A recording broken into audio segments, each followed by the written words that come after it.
Bună ziua, oameni buni! Continuăm video din seara Oalipinii. Aici am adăugat niște talași, rumeguși, peste stratul de frunze existent și vom continua.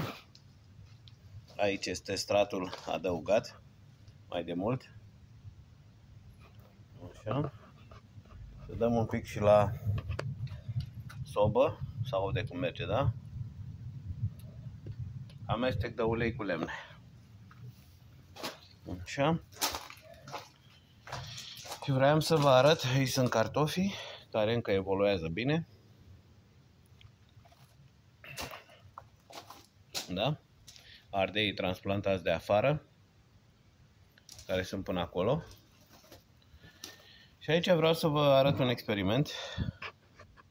Da? Acestea în 3 ghivece, puși foarte deși, cu rădăcini, cu pământ, tunși.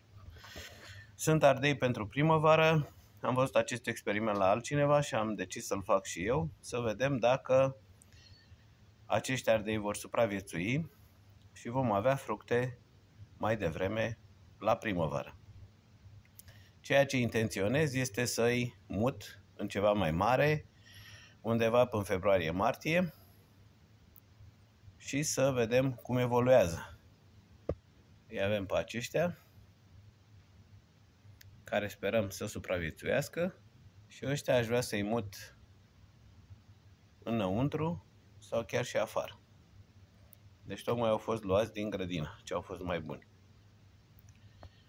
Vă mulțumesc și să-ți fie bine. Doamne ajută!